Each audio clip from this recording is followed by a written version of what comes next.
उसके पास, कहा कि जाओ। क्या करें महाराज? कहा कि जा करके वृंदावन को, ब्रज को बहारे। बारिश होने लगी, वो लोग दौड़ पड़े, अरे गोविंद ये क्या हुआ, ये क्या हुआ, ये क्या हुआ? क्या हुआ? अरे बारिश होने ने, हवा में लगी। चिंता मत कर, आंख बंद करके जब याद करो भगवान को तो आंखें बंद करो। लेकिन जब गोविंद प्रकट हो जाए तो कहते हैं गोविंद कि जब हम आ जाए ना तो आंख बंद खोल दो, ध्यान करो मेरा आंख बंद करके। लेकिन जब हम प्रकट हो जाए तो आंख खोल के देखो।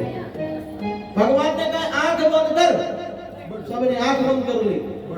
और जो ही आंख बंद हुआ, गोवर्धन अंदर गए, भगवान कनिष्ठा मुनि में गोवर्धन को उठा ले। प्रेम गोवर्धन धारी भगवान की जय। का सब आजा, सब अंदर आजा, आजा आजा। सबने अपनी अपनी लाठी लगा दी। अरे लाला, अरे लाला, अरे लाला, देख लाला संभाले रखना है। गोवर्धन ने कहा, भगवान ने कहा अब आंखें खोल।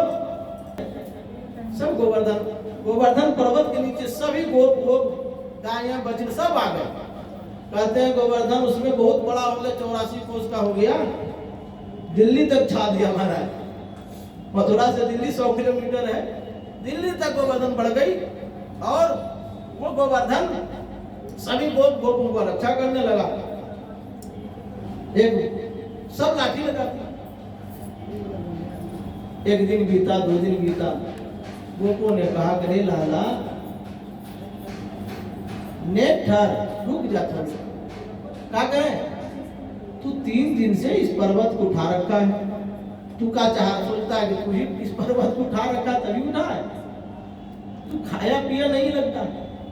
ऐसा कर, तू छोड़ दे, अरे यहाँ बैठ, आ मेरी गोद में बैठ, आकर के थोड़ा खा पी ले, विश्राम कर, फिर उठा लेंगे। हमारी लाठियों पर यह पर्वत खड़ा है, तुम्हारी उंगली पे नहीं। भगवान ने कहा अरे लाला, यदि मैं उंगली हटाऊं तो सब लाठी पाठी सब चटक जाएंगे, तू सब दब जाएगा। एक ने कहा क्यों रे लाला, तू क्या सोचता, तेरी उंगली पर ये पर्वत खड़ा है, तू आ इधर। वो भगवान ने कहा कि ठीक है। क्या कर, हम हटाते हैं उंगली। भगवान थोड़ी की उंगली हटा के चट सब पर्वत नीचे आने लगे। अरे संभाल संभाल लाला संभाल। फिर गोविंद ने संभाला सब। एक तो बड़ा अकड़ गया, अरे लाला, आकर के नंद बाबा से कहा क्यों रे लाला, क्यों तूने अपने बालक को, अपने गोपाल को क्या खिलाया कि इतना बलवान हो गया, पर्वत उठा लिया? गोविंद ने, नंद बाबा ने कहा देख, हमारे घर में माखन मिश्री जो थोड़ी बहुत थी वही खाता था, ताकत कहां से लाए हमको मालूम नहीं, लेकिन हम लोग सुरक्षित तो हैं। आकर के गुट बनाई और आकर के नंद गोविंद के पास खड़े हुए, क्यों रे लाला, कनुआ तू चोर है, चोरी करे कितना माखन खा ले, कितनी ताकत होगी तेरे को बता। गोविंद ने कहा देखो हमारे पास कोई ताकत नहीं है, हमारे पास कोई बल नहीं है, तो ये पर्वत उठा कैसे? कछु माखन को बल बढ़ो, कछु माखन को बल बढ़ो, कछु गोपी करी सहाय।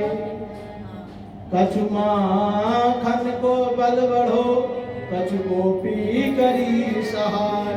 श्री राधे जू की कृपा सुने, पर्वत लियो उठाए। देख रे बाबा, चोरी कर करके माखन खाया, उसमें ताकत आई। और देख हम पर्वत उठाए, अब तू लोग हमको देखता है। तुम्हारी आंखों से जो शक्ति आती है ना, वो भी बल है। और सबसे बड़ी बल है हमारी अर्धांगिनी है राधे, जो उससे प्रेम करते, उसी के बल से हम इस पर्वत को उठाया है। बड़ी वार्तालाप हुई, भगवान सबको आनंद किए। लेकिन इधर सामर्थक जो गण है ना, पानी बरसाता रह गया, हवा चलाता रह गया, एक भी बूंद नीचे पानी नहीं आया। राजन परीक्षित ने कहा गुरु जी क्या बात है, सामर्थक गण इतना भारी, एक भी बूंद नहीं पानी, इसकी कथा क्या है? कहा गोविंद जो ही पर्वत उठाया, एक तो सुदर्शन चल आया ऊपर, छन छन छन छन पानी चलाता है।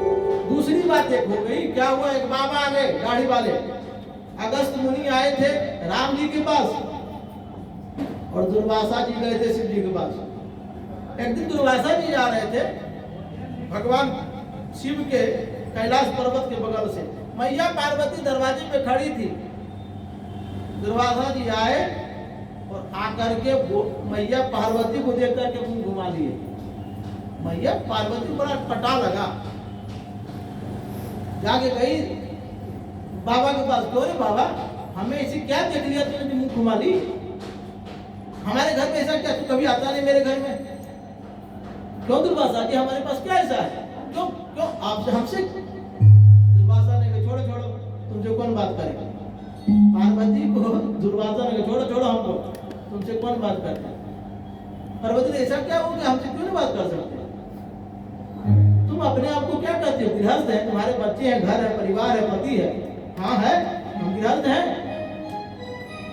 कभी कभी कभी अपने जीवन में कभी ब्राह्मण को बुलाइए अपने घर में, भोजन करवाइयो, कभी कथा करवाई तो अपने घर में, कथा सुनना तो सिद्धि के बगल में बैठ कथा कर ली, कभी दक्षिणा दी, कभी दक्षिणा दियो ब्राह्मण को, भोजन कराइयो, अपने आप को गृहस्थ कर दियो। देखो गृहस्थ एक ऐसा आश्रम है, इसी आश्रम से सब फलते फूलते हैं। ये आश्रम न रहे तो सब बिगड़ जाए, जैसे हमारा धर्म सनातन धर्म रहे तो बाजार की व्यवस्था बिगड़ जाएगी, मार्केट इसी पर चलता है, इसीलिए साल भर में इतने व्रत त्योहार होते हैं, इसीलिए सब चलता है। दीपावली आई, जिसको बेचना मोमबत्ती तक बेच दिया, जिसके पास कुछ नहीं है वो घास गुरबा कबाड़ करके गले में चढ़ाने के लिए बेच देता है। ये व्यवस्था हमारे यहाँ है, इसके पास एक भी धन नहीं है, एक भी रुपया नहीं है। शास्त्रों में ऐसा वर्णन ऋषियों ने कर दिया है कि गणेश जी को दूध चढ़ाओ, गरीब बालक है तो जाओ दूध एक झोला कमाल ले आओ, 2-2 रुपया में बेच, 10-20 रुपया लो, फिर पटाखा छोड़ो, आनंद मनाओ, दीपावली है। ऐसी सुंदर व्यवस्था है। तो कहा कि तुम्हारे घर में आकर ब्राह्मण हाथ धोया है, तुम्हारे घर गृहस्थ के घर में ना बन पारे ना, कम से कम साल भर में 1-2 बार ब्राह्मण भोजन करा ही देना। ये मत कथा करा के भोजन कराओ, ये नहीं होगा। कथा करा के भोजन कराते हो ना तो ठाकुर जी को भोग लग जाता है, उसका पुण्य अलग है। लेकिन इसी कार्यवश बिना कोई कारण के ब्राह्मण को, अच्छे ब्राह्मण को बुलाओ, कि ना किसी को बाजार से उठा लिया, जिसको आप सात्विक अच्छे समझते हैं उसको बुलाओ और अच्छा अच्छा पकवान बनाओ और खिलाओ, और खाते खाते कोई दक्षिणा दे दो, बाबा प्रसन्न हो, आशीर्वाद देके जाते हैं। लेकिन कथा करा के खिलाओगे ना, बाबा कहते कथा कर दिया, दक्षिणा भोजन तो कराना ही होता है, इसमें आशीर्वाद थोड़ा कम मिलता है। लेकिन अचानक किसी को खिलाओ गदगद हो जाता है, पूरा आशीर्वाद है। पार्वती ने कहा क्या है बाबा, हमारे घर कोई कम है, मैं अन्नपूर्णा हूँ, आओ खाओ। दुर्वासा ने कहा निमंत्रण है भैया, कहाँ निमंत्रण है, आ जाओ कल। बाबा आ गए। शिव जी से पार्वती ने कहा कि देखो कल एक ब्राह्मण आएगा, तुम ऐसे आदमी हो, आंख बंद कर लिया, ध्यान कर लिया, कभी ब्राह्मण को तुम खिलाता नहीं, क्या कर तुम्हारे घर में। बाबा ने कहा किसको बुलाई है, दुर्वासा को। अरे देखो देवी, ब्राह्मण का भोजन उजन कर रहा, हमसे कोई पंगा नहीं, हम कुछ नहीं जानते तुम्हारे बारे में, ठीक है। अभी हम ना तुम्हारे पति है ना तुम्हारे घर वाले हैं, तू किसको बुलाई, क्या खिलाएगी तू समझ, हम आंख बंद कर भगवान का ध्यान करेंगे, ठीक है। तुमको कोई नहीं मिला, दुर्वासा ही मिले। दुर्वासा जी आ गए, आओ भैया खिलाओ। बोले माता कहने लगी तुम क्या समझते हो हमको, हम बना नहीं सकते, खिला नहीं सकते। भैया किचन में चली गई, रोटी बेलने लगी, बनने लगा भोजन।